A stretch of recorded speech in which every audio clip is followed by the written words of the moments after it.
Bismillah. Innal hamdalillah hamdan katsiran thayyiban mubarakan fih. Wa asyhadu an la ilaha illallah wahdahu la syarikalah wa asyhadu anna Muhammadan abduhu wa rasuluh amma ba'd.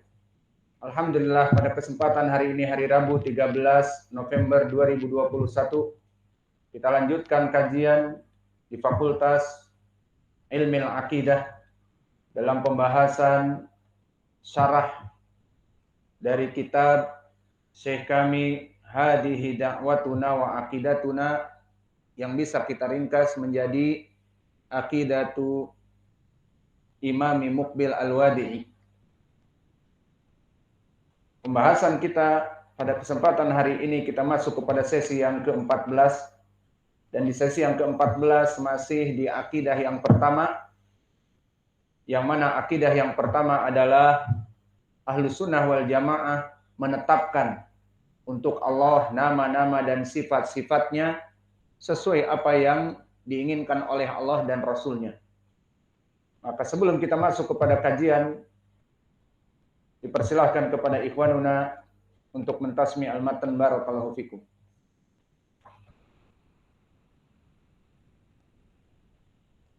Nah, siapa tadi yang tidak tasmi?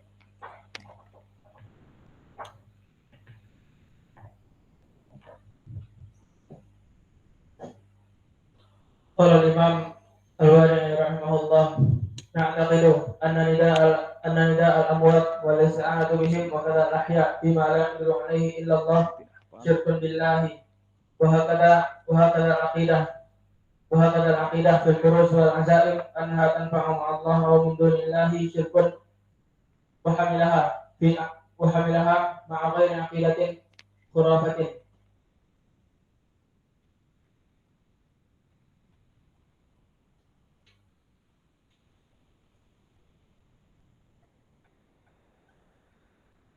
قال الإمام الوادعي رحمه الله: ثالثا، نأخذ بظاهر الكتاب والسنة ولا نؤول إلا بدليل يقتضي التأويل من الكتاب والسنة. رابعا، نؤمن بأن المؤمنين سيرون ربهم إلى كيف، ونؤمن بالشفاعة وبخروج الموحدين من النار.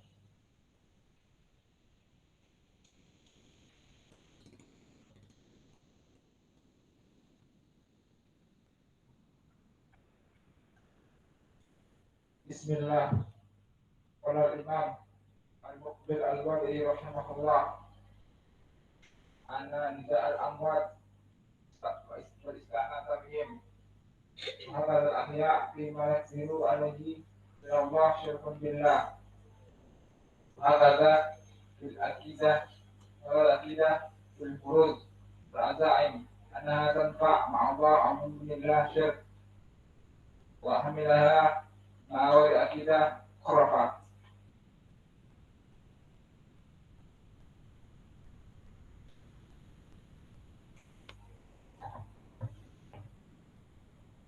قال الإمام الوادعي رحمه الله تعالى: هذه دعوتنا وعقيدتنا، نؤمن بالله وبأسمائه وبصفاته كما وردت في كتاب الله وسنة رسول الله صلى الله عليه وسلم، ومن غيره تحريف ولا تأويل ولا تمثيل ولا تشبيه ولا تأثير.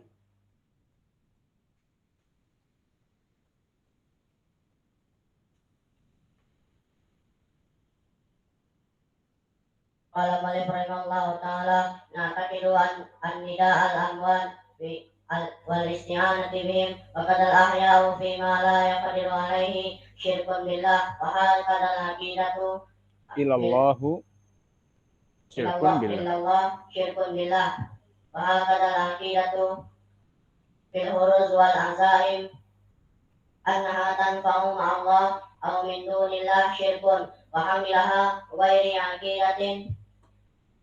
عقيدة خرافة.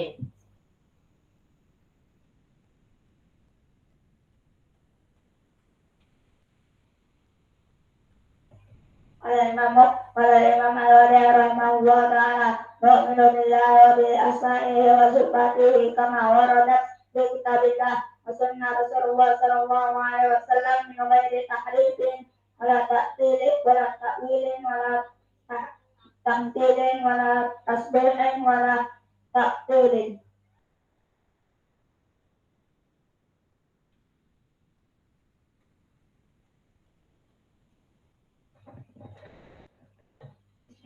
قال المؤلف رحمه الله تعالى: هذه دعوتنا وعقيدتنا، نؤمن بالله وبأسمائه وبصفاته كما وردت في كتاب الله وسنة رسول الله صلى الله عليه وسلم من غير تحريف ولا تأويل ولا تمثيل ولا تشبيه ولا تعطيل.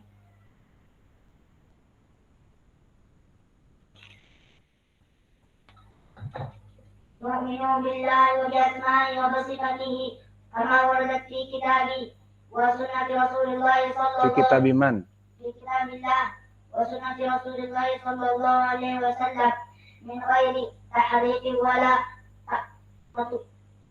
تأويل ولا تحريف ولا تشبيه ولا تعطيل ولا تمثيل ولا تشبيه ولا تعطيل.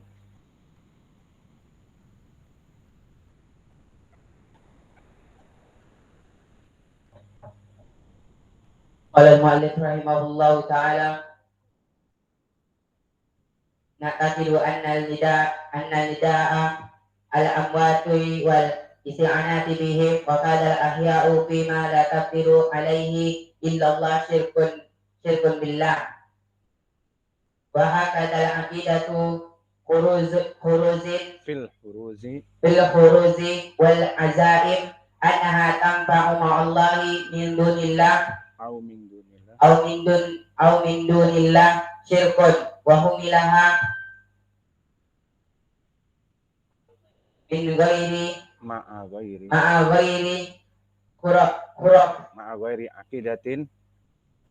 عقيدة خرافات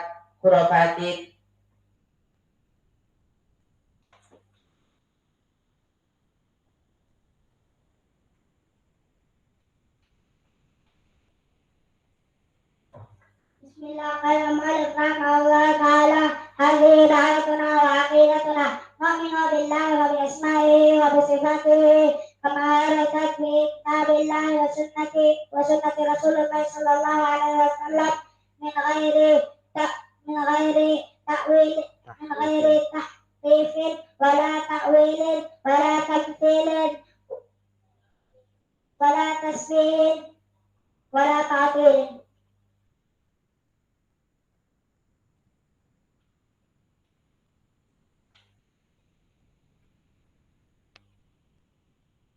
Harus hafal. Nah, kalau ma'alif rahimahullah ta'ala hadihi da'watuna wa aqidatuna nu'minu billahi wa bi asma'ihi wa bi sifatihi kama waradat fi kitabillah wa sunnati Rasulillah sallallahu alaihi wasallam min ghairi tahrifin wala ta'wilin wala tamthilin wala tasbihin wala ta'tilin. Ya.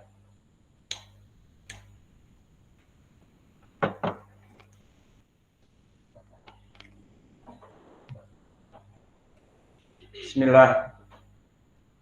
Qala al-Imam al-Wadi'i rahimahullah di akidah yang pertama, nu'minu billah wa bi asma'ihi wa sifatihi kama waradat fi kitabillah wa sunnati Rasulillah sallallahu alaihi wa ala alihi wasallam. Telah kita jelaskan dengan detail bagaimana akidah yang pertama ini, dan ini adalah akidah seluruh dari ulama ahli sunnah wal jamaah tentang penetapan apa yang ditetapkan oleh Allah, dan tidak boleh kita menetapkan apa-apa yang tidak disifatkan oleh Allah. Wala taqfu ma laysa laka bihi ilm, inna sam'a wal basara wal fuada kullu ulaika kana anhu mas'ula. Kemudian kita masuk sekarang kepada contoh beberapa kelompok firaq ad-dhalah allati yanfi hada tauhid. Maka seperti diketahui barakallahu fikum, kaum muslimin telah dikhabarkan oleh Nabi kita akan terpecah.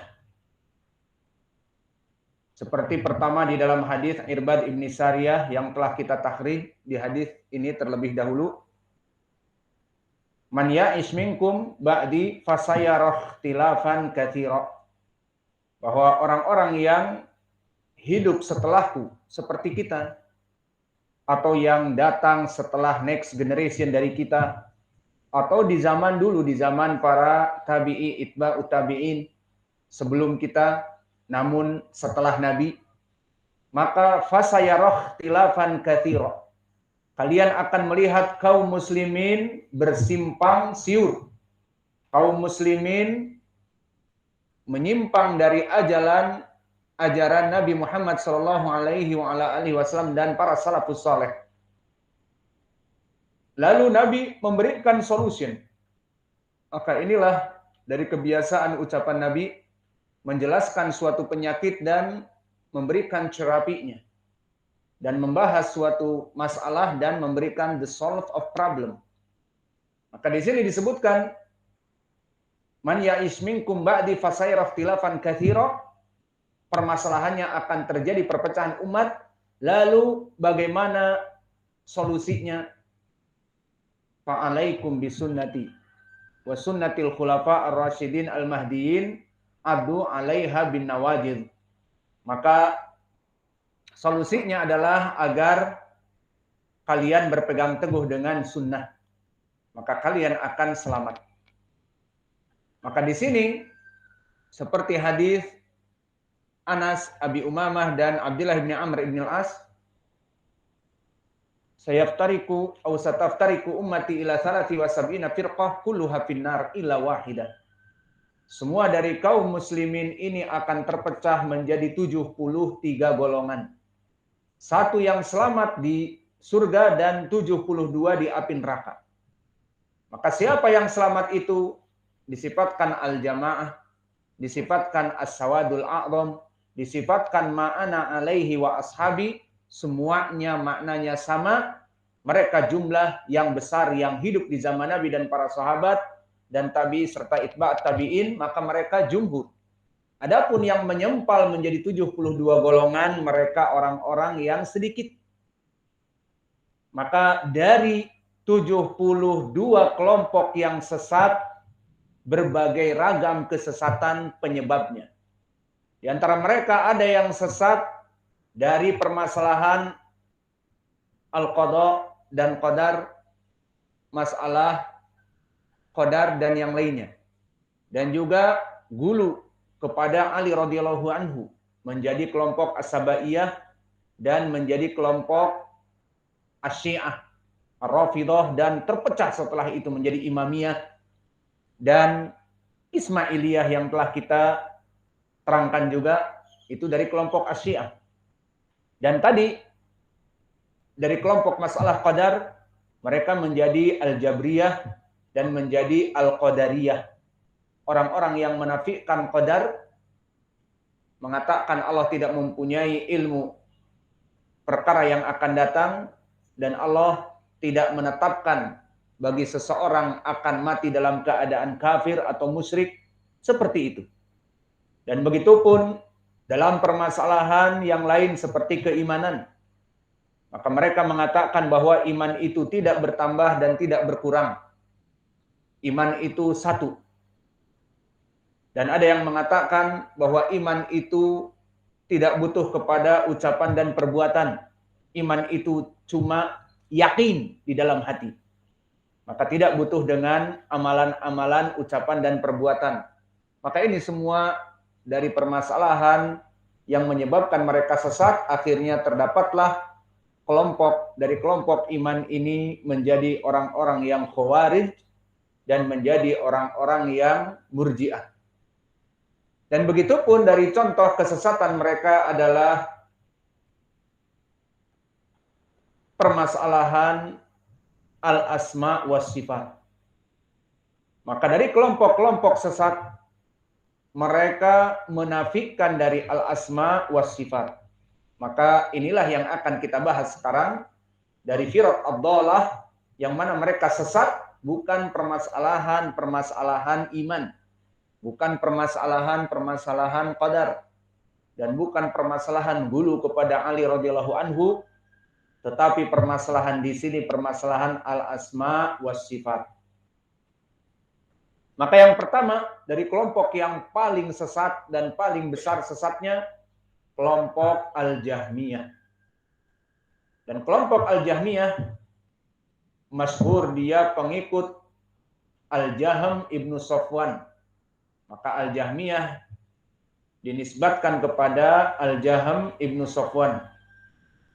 Maka mereka menafikan sifat Allah Jalla wa'ala nafyan qati'an. Tidak boleh mensifatkan Allah Jalla wa'ala dengan satu sifat pun. Maka ini kelompok Al-Jahmiyah.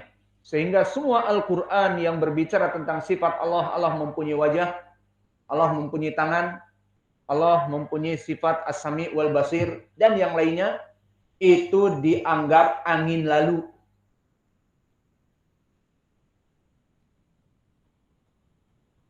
Bakia masalah. Kenapa mereka menafikan seluruh sifat-sifat untuk Allah, padahal Allah menjelaskannya di dalam Al-Quran dan Sunnah? Ada yang bisa jawab? Tidak ada yang bisa jawab. Hudzaifah tidak bisa jawab. Limada al-Jahmiyah yanfuna sifatillah wa rabbuna yusifuna bin nafsihi. Allah indahu yad, Allah indahu wajah, wa yabqa wajhu rabbika dzul jalali wal ikram, bal yadahu mabsutatan yunfiqu kaifa yasha wa huwas samiul basir. Allah mempunyai pendengaran, penglihatan. Kenapa kelompok Al-Jahmiyah di sini menafikan terang-terangan? Mereka mempunyai syubhat. Dan syubhat ini syubhat yang membuat mereka menjadi sesat.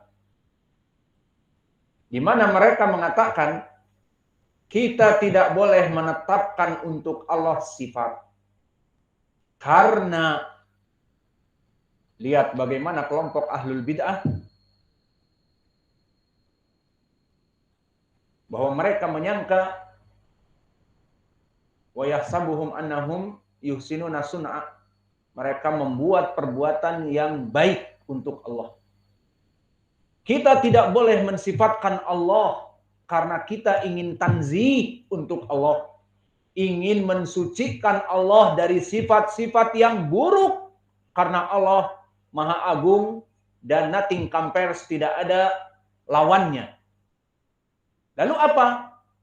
Kalau kita mensifatkan untuk Allah seperti ahli sunnah, Allah mempunyai wajah, maka di sini menghinakan Allah. Kenapa?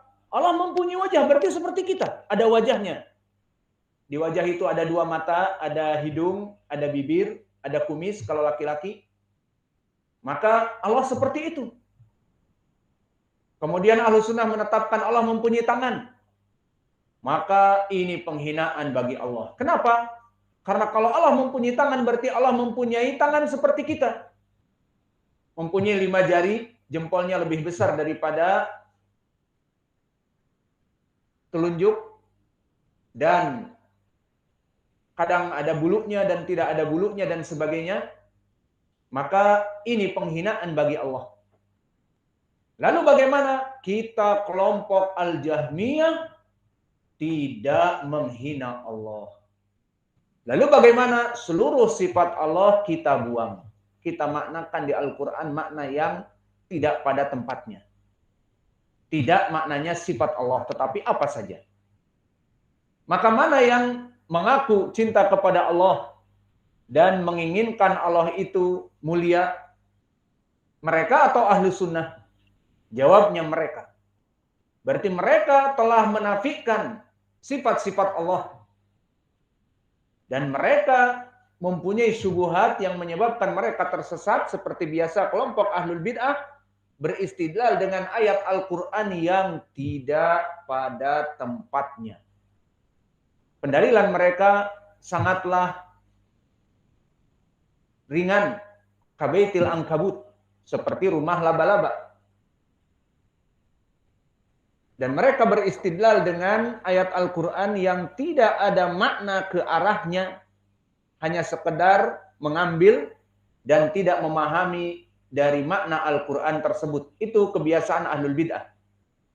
Maka yang pertama mereka menafikan dengan dalil di dalam Al-Quran, fala tadribu lillahil amsal.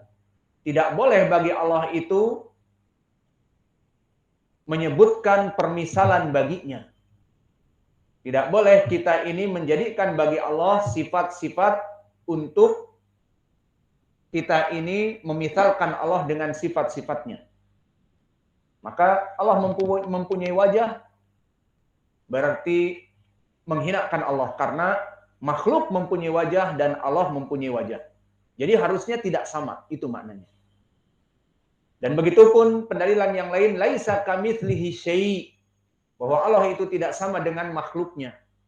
Maka kalau kita menetapkan tangan untuk Allah, pendengaran, penglihatan, berarti Allah mempunyai pendengaran dan penglihatan, mempunyai mata, mempunyai telinga. Wah, ini menghina Allah. Karena Allah itu tidak sama dengan makhluknya. Kalau Allah mempunyai pendengaran, berarti telinga Allah sebesar apa? Seperti gajah atau bagaimana?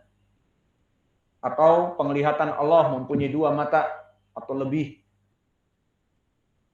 Maka seperti ini yang dijadikan pendalilan oleh kelompok Al-Jahmiyah. Maka kelompok Al-Jahmiyah di sini dari syubhat seperti ini akhirnya mereka menafikan seluruh sifat Allah.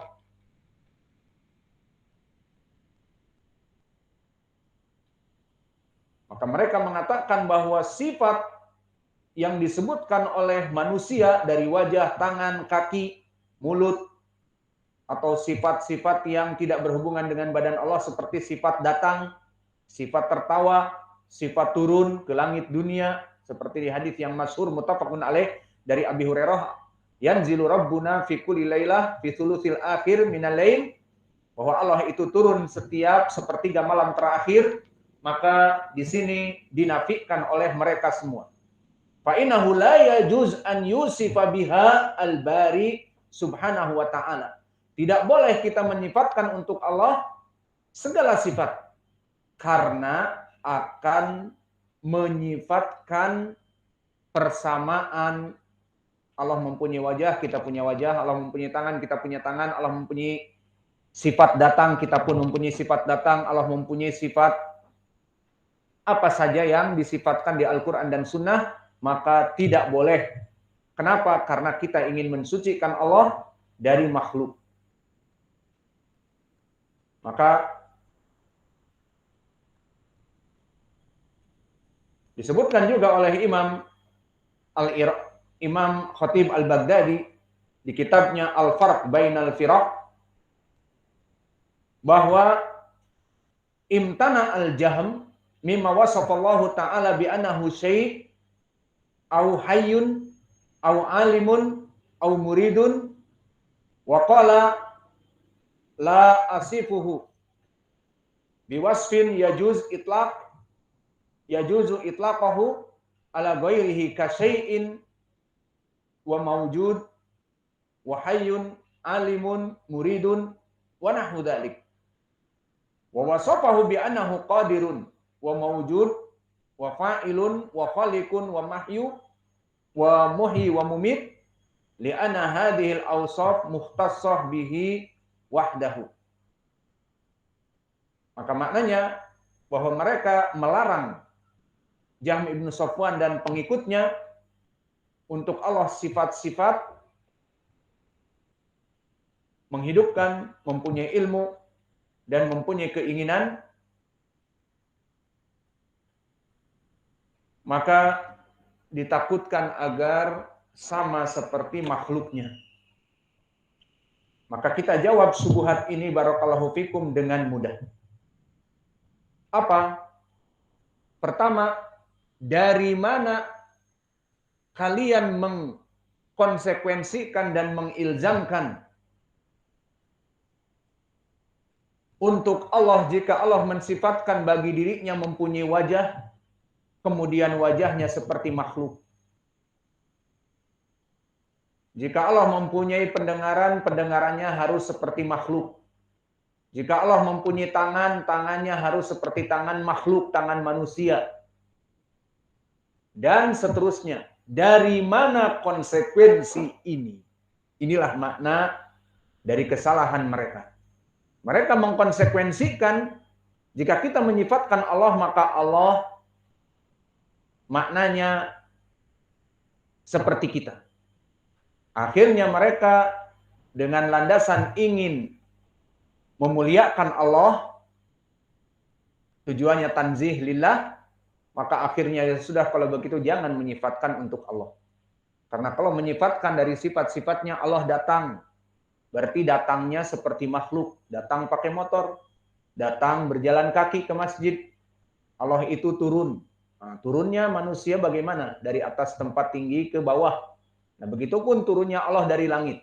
Kalau kita menyifatkan sifat turun, berarti Allah turun. Turun pakai tangga, turun pakai tali, dan turun melompat, dan sebagainya. Maka jawaban kita kepada mereka tidak mengilzamkan untuk Allah jika mensifatkan dirinya harus sama dengan makhluknya. Maka oleh sebab itu, bantahan kita kepada mereka, kita masukkan kepada ayat-ayat Al-Quran, terutama syubhat yang mereka berikan di dalam surat Asy-Syura, laisa kamitslihi syai', mereka menghapus ayat yang setelahnya. Wa huwas samiul basir. Lihat bagaimana perbuatan ahlul bid'ah. Mereka ingin mengambil potongan ayat dan melempar ayat yang lain. Namun ahlu sunnah justru menggandengkan kedua ayat ini. Mereka mengatakan, laisa kamitslihi syai', Allah tidak sama dengan makhluknya, potong ayat ini, buang. Dan mereka menyebarkan ayat ini kepada murid-muridnya, Allah tidak sama dengan makhluknya, finish, enough, sudah selesai, habis perkara. Bangun, kau. Maka begitupun di sini disebutkan di dalam ayat Al-Quran, laisa kamitslihi syai', tapi wa huwas samiul basir. Tetapi Allah itu maha mendengar dan maha melihat. Berarti di dalam ayat Al-Quran ini Allah menetapkan, iya, Allah menetapkan. Maka bagaimana dengan kelompok Al-Jahmiyah? Mereka hanya menafikan dan memutuskan ayat ini. Maka ahli sunnah dari ayat ini menjamak pendalilan kelompok yang sesat ini dengan menjamak al-adillah yang ada. Maka bagaimana menjamaknya? Menjamaknya bahwa kita menyifatkan untuk Allah sifat, namun berbeda dengan sifat makhluknya. Ini dia jawaban kita untuk syubhat mereka. Maka di dalam surat Asy-Syura, laisa kamitslihi syai' wa huwas samiul basir, dibaca ayat tentang penafian Allah itu sama dengan makhluknya, dan juga as-sami al-basir, dan juga Allah mempunyai sifat mendengar dan melihat. Maka digabungkan dua ayat ini, maknanya kita sebutkan, kita sifatkan untuk Allah mempunyai sifat as-sami wal basir. Dan as-sami wal basir nama Allah, asma'ullah. Namun asma mengandung padanya sifat. Maka Allah mempunyai pendengaran dan penglihatan. Kita tetapkan. Namun di ayat yang terdepannya tadi, laisa kamitslihi syai', Allah itu tidak sama dengan makhluknya. Paham ya? Maka kita menjawab syubhat mereka, dari mana kalian mengilzamkan, mengharuskan jika kita menetapkan sifat Allah lalu Allah itu harus sama dengan makhluknya? Maka ahlu sunnah menetapkan nama dan sifat Allah namun berbeda dengan makhluknya. Maka oleh sebab itu ahlu sunnah menetapkan seluruh sifat Allah dengan catatan berbeda dengan makhluknya, sesuai tadi ucapan Allah, laisa kamitslihi syai' wa huwas samiul basir, dan ucapan Allah, fala tadribu lillahil amsal, tidak ada tandingan-tandingan sifat-sifat untuk Allah dipersamakan dengan makhluknya. Maka oleh sebab itu, ahlu sunnah menetapkan sifat tangan. Misalnya Allah berfirman, bal yadahu mabsutatan yunfiqu kaifa yasha, bahwa sungguhnya tangan Allah itu, silahkan duduk. Maka tangan Allah itu terbuka. Jika kalian ngantuk, langsung ke tempat wudhu, bukan musafir di dars. Baik. Bal yadahu mabsutatan yunfiqu kaifa yasha, bahwa tangan Allah itu keduanya terbuka. Di sini ahlu sunnah menetapkan ayat ini Allah mempunyai tangan. Namun apakah seperti kelompok Jahmiyah mengkonsekuensikan tangan Allah itu sama dengan makhluknya? Tidak. Tetapi masuk kepada ayat laisa kamitslihi syai', Allah tidak sama dengan makhluknya, dan ucapan Allah fala tadribu lillahil amsal, Allah itu tidak boleh kita sifatkan sama dengan makhluknya, maka kita menetapkan tangan, namun tangan Allah tidak sama dengan makhluknya. Paham ya? Dan juga ucapan Allah penetapan wajah. Wa yabqa wajhu rabbika dzul jalali wal ikram.